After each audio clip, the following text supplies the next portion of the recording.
Punters, g'day, welcome to the deep dive. We've got a little bit to get through today. We'll start in Melbourne, we'll head through Adelaide, and then we'll finish up in Queensland. There's plenty to talk about from the Gold Coast meeting, as well as one race at Toowoomba, which was interesting from a proper deep dive point of view. There used to be a great show that was called by the same name where we used to get some sort of betting information, but we're going to have to be rolling with our own this week. Wait and see.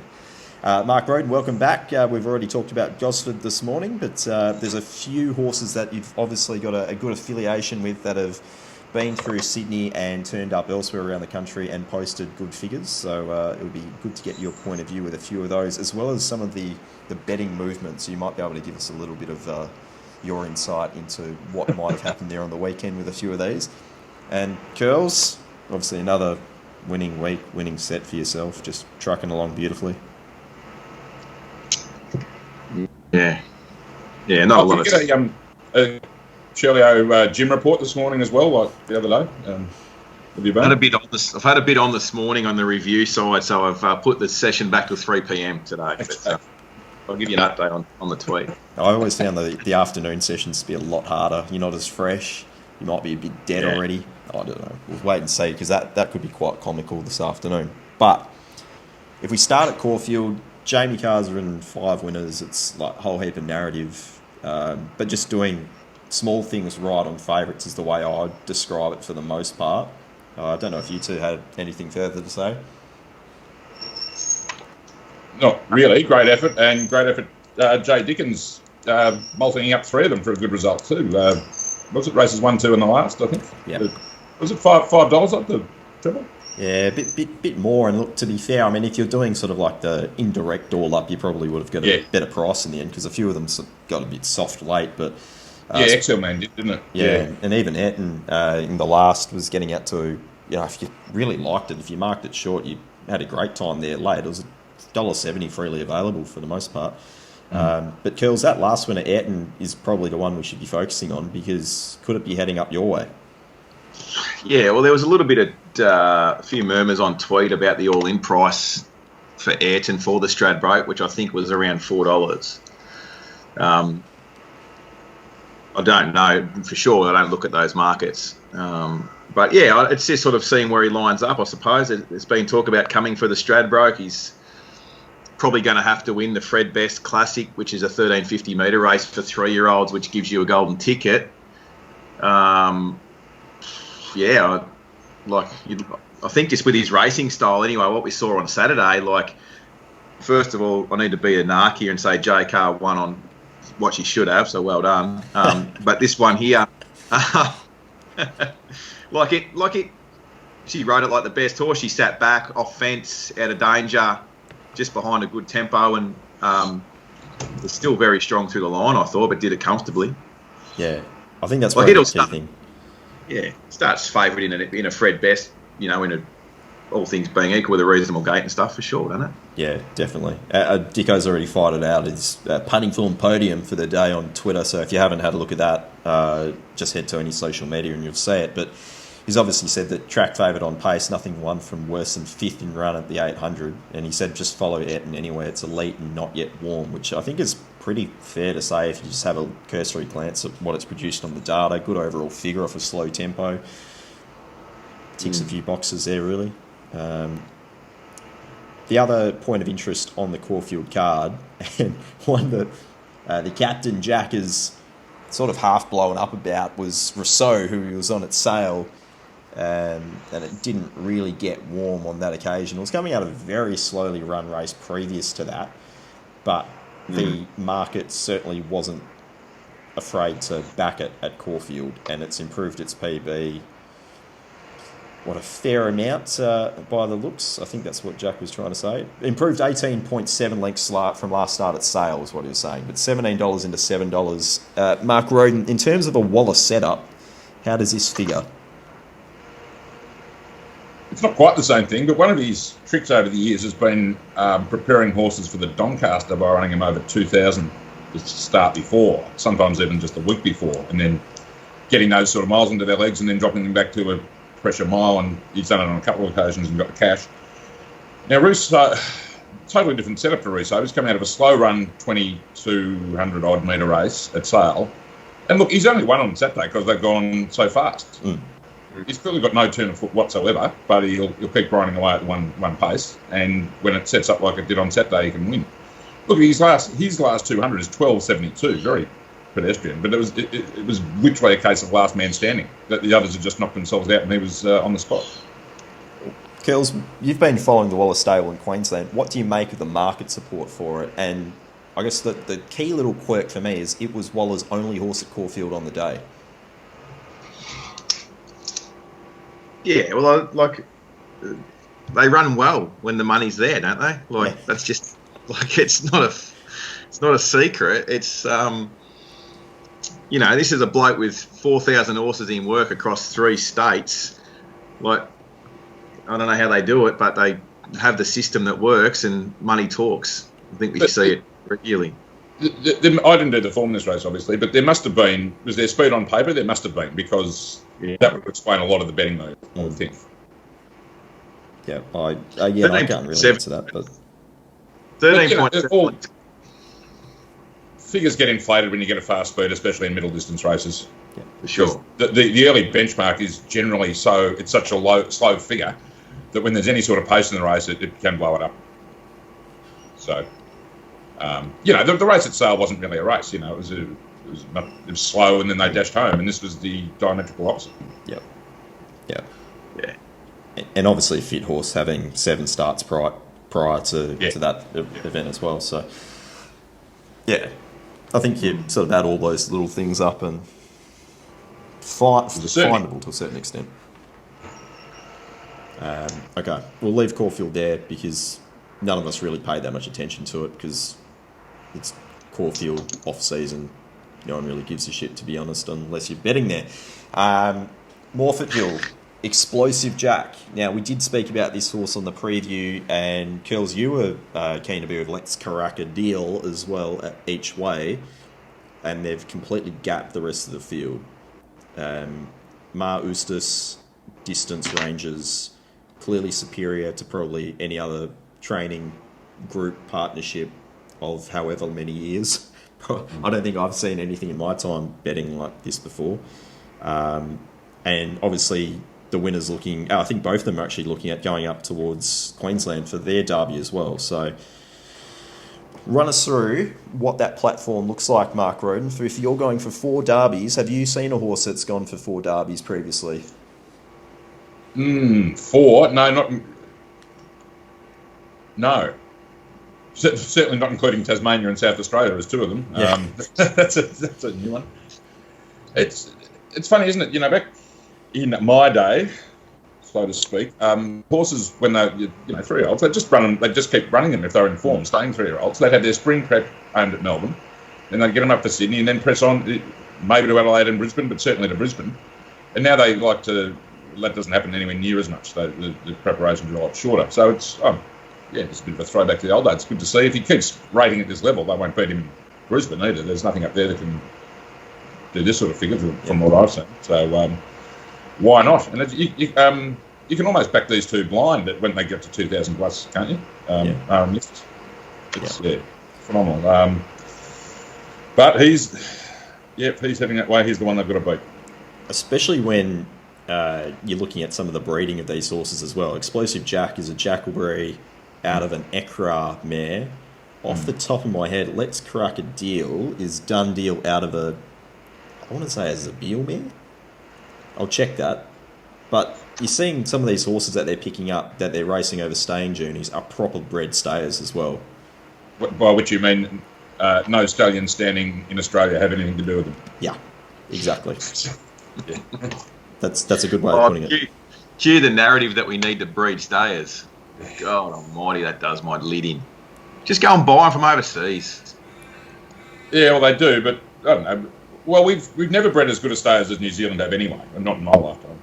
Yep. Now we just buy them. But yeah. Anyway. Sorry, Let's Crack a Deal is Done Deal out of an O'Reilly mare, so it's just the New Zealand. Yeah, exactly. Yeah. Look, not too much else to point on. A little quirk in play again there in the derby. There was obviously the filthy radio punters are laying. Well, not that there was any great support for the winner anyway on the day. It's jumped about 450 plus. There was heaps of that available on the exchange, and across the corporates you're getting $4 at the jump, which is a great price for what was clearly the best horse in the race. But in run, because Brett Davis is calling the horses wide, it was wide, 3 wide with cover for the entire run. Yeah. John Allen just knows what he's doing in these staying races. Just keep the horse clear with momentum and just let it do its thing. But you're getting $8 plus in run. It was absolutely hilarious to watch. And he actually specifically said it had no cover, which I think it may have had no cover for about a furlong or so, but for the bulk of the race, it had it back. And right spot anyway. And and they weren't going hard. That's the thing. Even 3 wide facing breeze in a slow race, if you're travelling, isn't the end of the world. You know. Yeah. I think that one of the things that struck me on the punting form data was this Explosive Jacks ran the 15th fastest last 200 of the meeting. On that, which track was it? The second half of the meeting was on the main track. The main track. Yeah. So I had to double check that. Obviously, 2,500 metre derby distance, and there was 1,050 benchmark 64 on the card and a benchmark 82 1100. Yeah. And it's just like to be so strong late. It's just like you say, if he holds that figure, he's unbeatable. Yeah. In Queensland to make it for derbies or derbies. And there's no real suggestion that won't be the case as long as the horse is fit and well. That's the only thing that matters. Okay, let's head up to your way, Curls, the Queensland, the Gold Coast Overview. How did the meeting play out? Sort of as expected as far as the track's concerned, with that, with the rain that we discussed and, wide, in the straight. So there was no real surprises there as far as, how they raced on the day and what the pattern was. And I think the horses that got to the right part of the track are in the finish. The good jocks were able to get to the good spot. It's also not a shock, and sum up tempo really well. So, no shock there. I think probably the first race to look at, we'll do a replay because everyone would have seen race 3 and the subsequent Twitter blow up on Lord Belvedere from the Mar Eustace camp that was pretty well backed. Well, very well backed, actually, to start fave. I honestly thought that Zara got caught in like a rock and a hard place there. He was sort of trying to go forward, and then the 2 Waller runners sort of kicked up to ensure a good tempo with the other Waller runner that was in the market, Firm Humboldt Current, who was back, and the other 2 were forward, and they weren't letting Lord Belvedere in. And, I think Mark Zara went to try to get push in and drop in and get some cover there at one point. The local Queensland jocks wouldn't have a bar of it and kept him posted. If he goes forward, he's probably dead anyway on that tempo because the 2 horses in front of him weren't handing up. And what do? You drag all the way back in a small field, or do you sit there in a good rhythm and so be it. I don't know. I suppose I didn't back it, so I didn't have any vested interest to blow up. But I'm not sure what you guys saw the race, or you saw it how I saw it. I only saw late in the piece, and I thought, geez, how good would you be if you're just like hitting the front here and your horse trying to chase you down Humboldt Current? Very true. So Willow sits back and looks like a genius, a bit like Pikey in the first, sat back and got to the right part of the track and looked like a genius. How did Pike ride on the day? Because he obviously won the first. Did he do anything else? So Pikey picked up the first ride about 30 minutes before the race when Ryan Maloney got off a 55 kilo weighted horse for the first time this week. Yeah. It's a weekly occurrence that he doesn't ride 55 and they still take rides at that weight. Obviously this horse wasn't good enough to get down to it, or the race wasn't worth enough or something.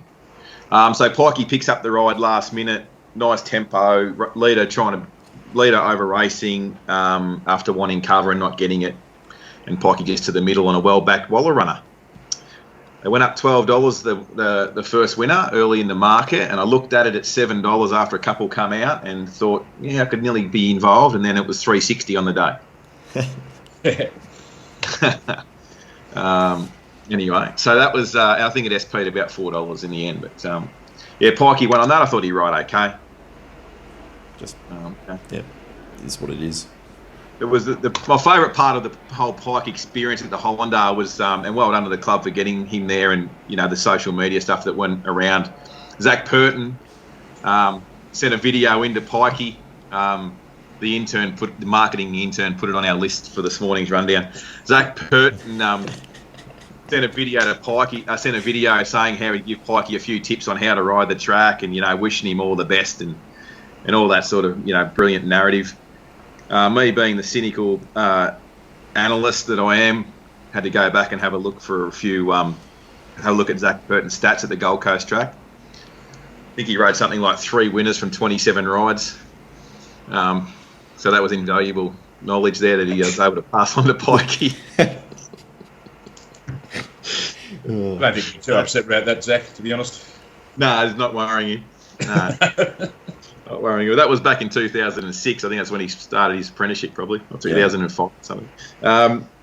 Anyway, race 4 was the next one. Race 5, sorry, was the next race. I thought there was one to come out of this, and that's Ranch Hand from the Waller Yard again. I think J-Mac possibly had his hand a bit forced. He couldn't muster enough early to get a position outside, and then sort of went back to the inside, and then that horse had to take an inside run and then wanted to get back towards the fence, where the winner, Subterranean, with Nash, was middle of the track.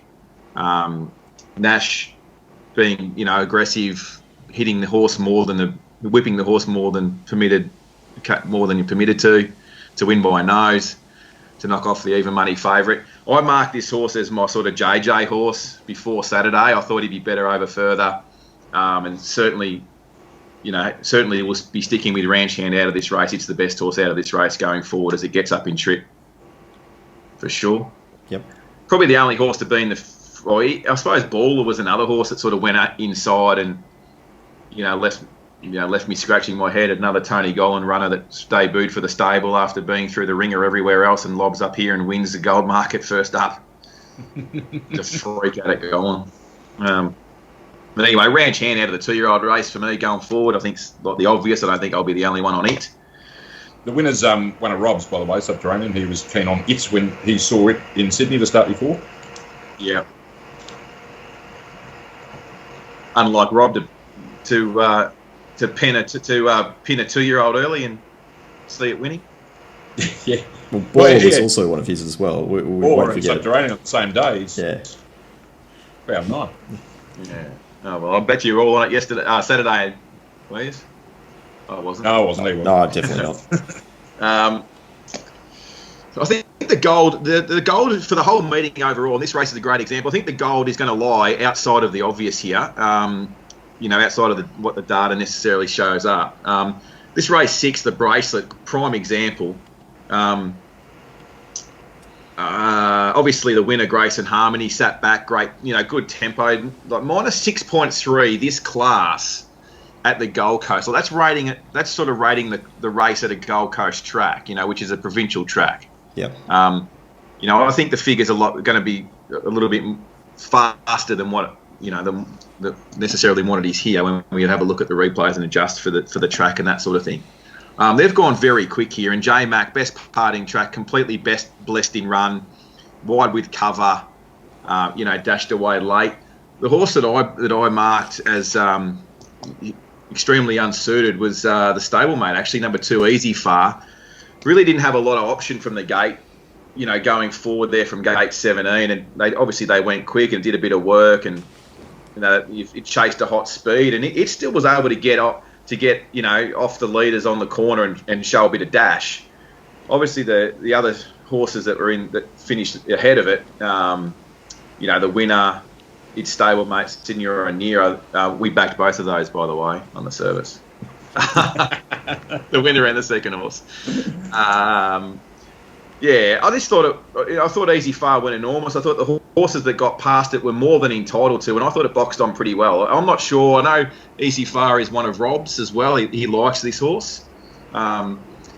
So I'd certainly be referring to him to see sort of how far this horse can get, whether it can go the 2,000 metres and, sort of be in the finish against these horses again in 2 weeks' time. So I thought it went really well against the map, or against the tempo, and Just Raced well. the favourite had no luck, obviously, Tycoon Evie, but you weren't keen on it anyway pre-race. No, I was happy to steer away from it pre-race. I just thought, just didn't like it set up from the gate and how they were going to ride it quiet. And they ended up riding it quiet, and he went back to the fence on it after being held up. Like, you can certainly argue that it was stiff, but I was against it yesterday, and I'll continue to be against it for the remainder of the carnival if it's still around. Okay.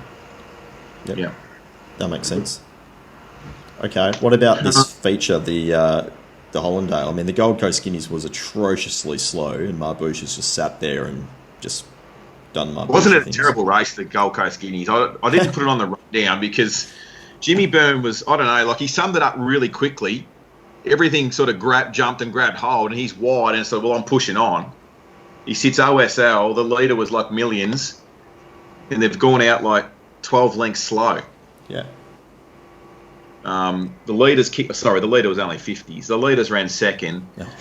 It was that bad of a race as far as tempo and firing on speed runners that the two leaders, the first and second horse, were able to drift to the inside of the track in the straight and still not look like getting run down. And Kisakano's run third, who penned many a time, is gone, and it's always been an on-speed horse. And Emrod takes a sit. It could nearly have won the race if it pushes forward. So, how did the market know though? Because Marbouche was what, $5.50 or so at 9 a.m. It's jumped $3. The market seems to get the speed right, hey? Especially up your way. Yeah, well, yeah, it helps. Okay, sorry, we digress. The Hollindale.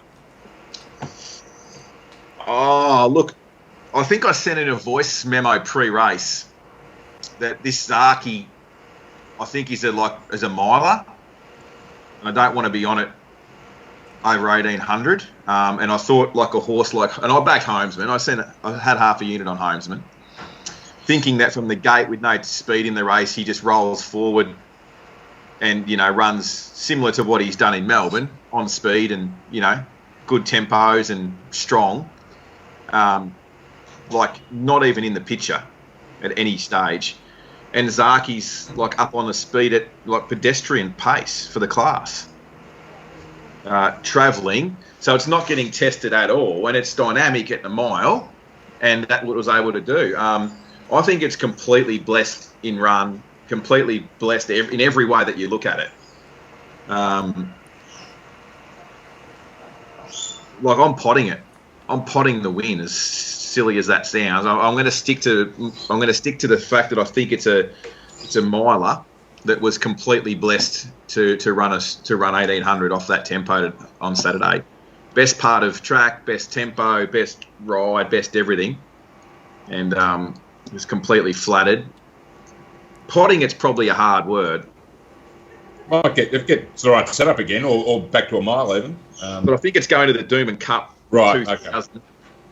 Was the chat post race, and I'd like to think that the 2,000 metres in a Doomben Cup against a few of these after having a run like Homesman, for example, if they want to be serious next week or next start, that there might be a bit more genuine tempo in the race and potentially could bring Zaaki unstuck. I'm going to stick to my opinion, and I think it's more of a miler than a 2,000 metre horse. Well, Mark Rhoden, it appeared in the JRA plate behind Paths of Glory, narrowly lost. Hangman was third, Polygrey was fourth.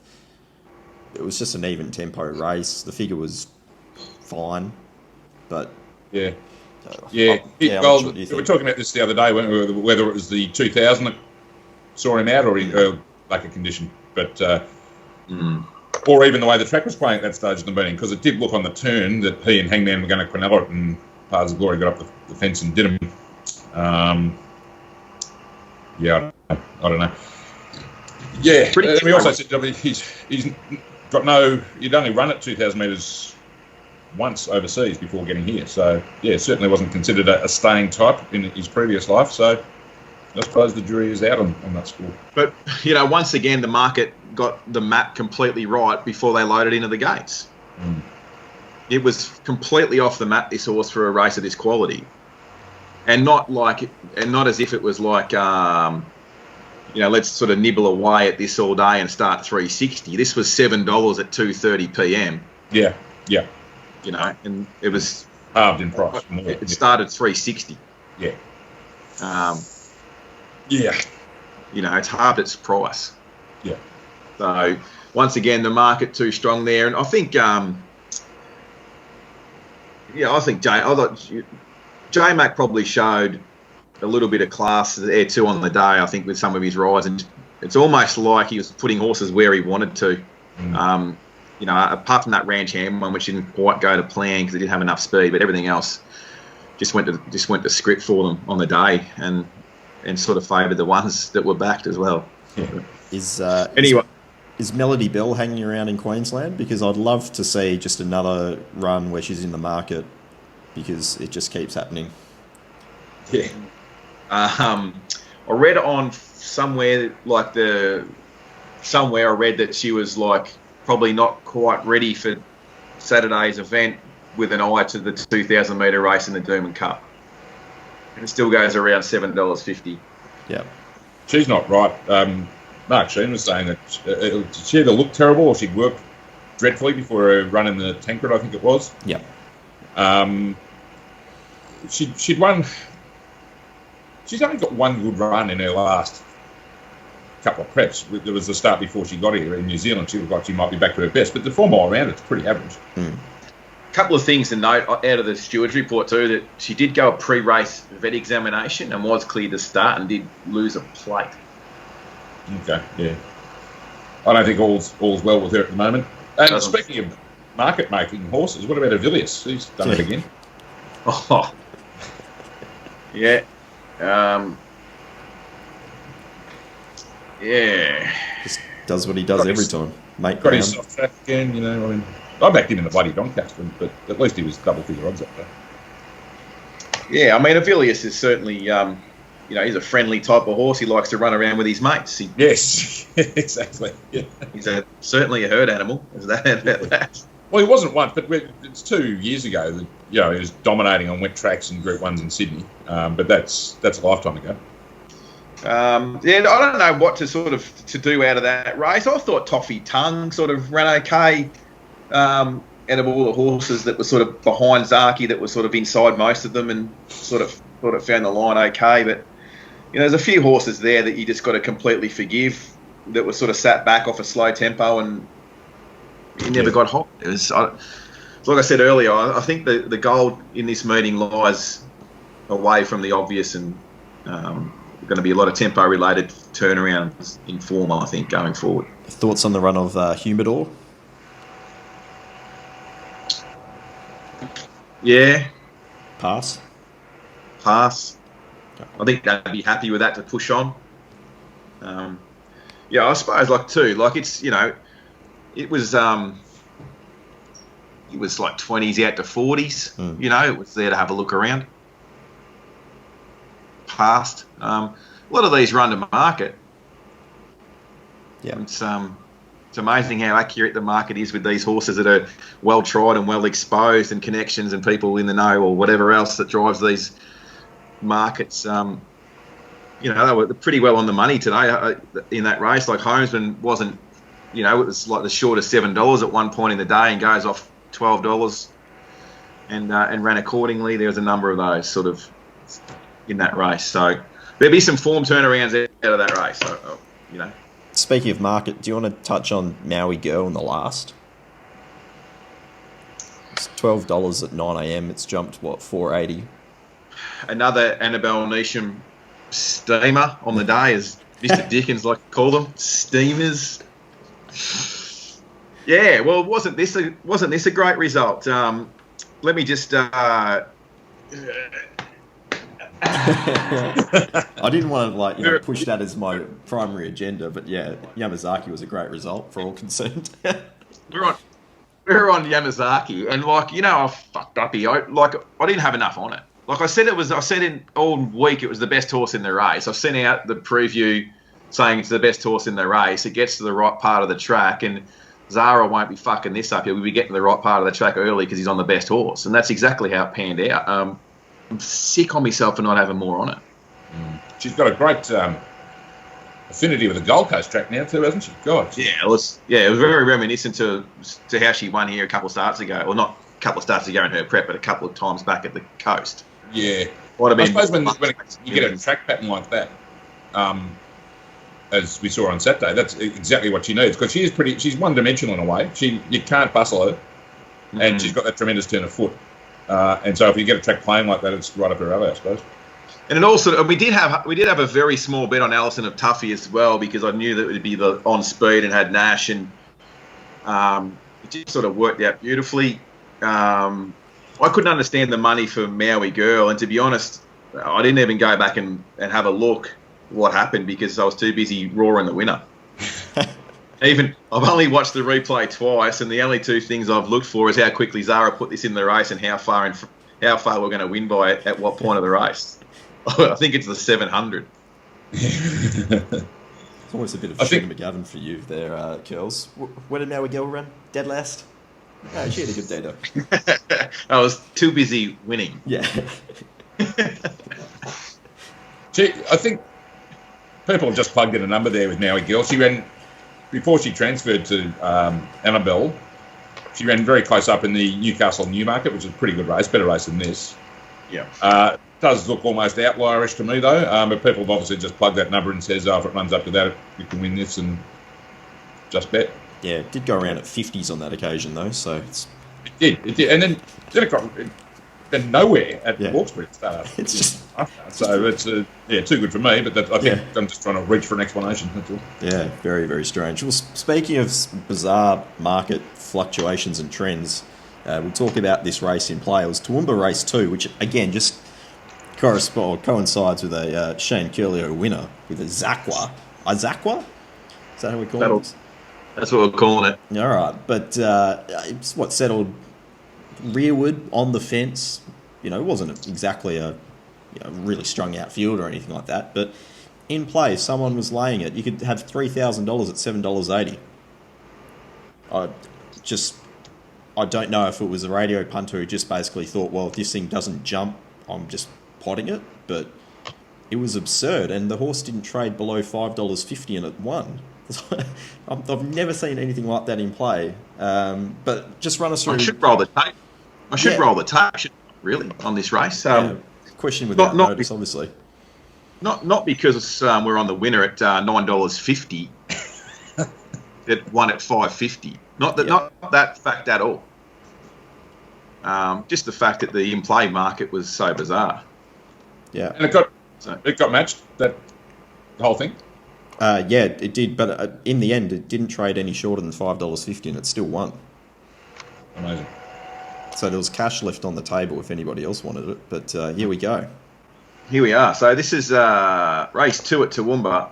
We're looking barrier 1. I'm just going to flick along here. I hope that looks okay. I'm just going to flick along here. Barrier 1, there we are, the black and green, or black and lime, would you call that? Yeah. Inside number 3. He's going to posse up 3 back defence. So is that where you had it mapped? Yeah, I thought at that would be the worst position, and the reason why I made the bet in the end with that map is because Luke Tarrant. Yeah. So Luke Tarrant's a jockey riding at Toowoomba. Yeah. So he's one of a few there. So I wasn't concerned that, at some point we're going to get our chance in the straight because he's riding it. That was my theory. So here he sort of comes. He gets one off here. You can see there in those colours. He's still second last, but everything else is wide, so he's driving through. And then I see that gap, right? So that gap, I hope you're seeing the same screen I'm doing. Yeah. So we're following the white sleeves, and there's a gap there that, a Toowoomba jockey could nearly get, but he will find a way through that gap, is what I was thinking on the corner. So if he's getting laid on the corner there, I'm backing it. I was at a 30th birthday party dressed as Mario, not drinking. Fancy dress 90s party. I drove home. So I had my laptop betting on fucking Toowoomba at a 30th dressed as Mario. But I didn't have Bet Angel up to bet in run here. And look, he's probably got through the eye of a needle there in a way that inside horse has come off a bit and the outside one laid in, but he's pushed through. Obviously the blue with the red cap out widest, had momentum but was wide in run. Yeah, sort of. Well, he's certainly not liable at any point from the corner in run. I wouldn't have thought. No, that's why I was asking about where you had it mapped, because it's not as if it's a front runner on speed horse that's missed a kick horribly, ended up getting pocketed. I'm just trying to work out at which point you got 22,000 against this horse. It was there basically from before the turn. As soon as they almost jumped, it was just appearing there. Went out to a little bit longer, then came back in. All that cash was still sitting there. And seemingly it was just there the whole race. Someone was just really taking a strong set against that horse winning. Despite the fact, as you said, at 9 a.m, you'd locked in, over $9. It's jumped $6 the corpse. Its last traded price or last match price before the off was $7.20. It's not really a horse that you're then laying greater than SP at. Anyway. Yeah. It's bless them. That's this week's episode of the Curiosity Show. That's about it, really. Anything to wrap up with, girls? It's been a reasonably good dive into Queensland. What have we got week coming up there? Well, the Group 1 action starts Saturday. For me personally, and the service will be betting Wednesday at the Gold Coast. Yep. Friday is Kilcoy. That'll be nice. Saturday is Group 1 Doomben 10,000 day. So we'll be trying very hard to once again not get caught up in the romance of racing and just worry about betting and backing winners. I haven't left my office for, the last 6 or 8 weeks on a Saturday and haven't lost. So I'm going to have to try and resist the temptation of heading down to Doomben because it's a Group 1 day and just keep doing what I'm doing, I think. And we've got the usual provincial meeting this Saturday's at the Gold Coast and Toowoomba on Saturday night again. So that'll be my week. But obviously, just worried about wagering and not getting worried about Group 1s. What's the 10,000 over? over? 1,200 metres. This is the race that that Chris Waller come out and said Nature Strip's going to after winning in Sydney that time, and all the futures punters loaded in, and then Chris came out a week later and said he's gone to the paddock. Good Chris. Fucking gotta love him. One of the best. It's gonna be interesting one for these group races coming up. It's just like there's no superstar sort of, Trekking was the headline horse 2 weeks ago, and it went shit in that weight for age Group 2, and he was sort of like the horse that was penned and to be the hardest to beat, but it's wide open now, and for a big chance to see some upset results here, and a few locals from the Tony Gollan yard are the ones that I'm keen on. We'll just have to wait on barrier draws and maps until then. Sounds good. Mark, for yourself, you've got Warwick Farm Wednesday, Wyong Thursday, Kembla Grange and Rosehill Saturday. So this is probably the quietest week you've had in about 4 months.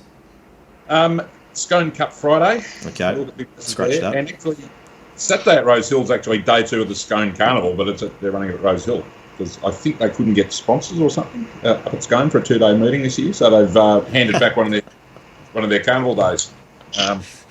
Didn't read that in the Daily Tally.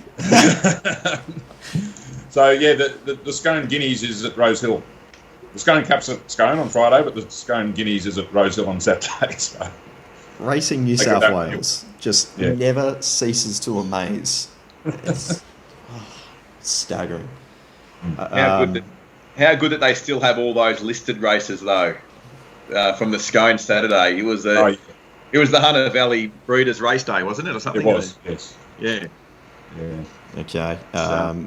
Meanwhile, in Victoria, the week ahead, obviously the captain's going to be on some level of paternity leave over the next coming period. So Jackson Oldham, who's been doing an outstanding job filling in, he'll be continuing. He's either doing Mounting Yard Mail from Mornington or Sale. He's just waiting for the fields to go up.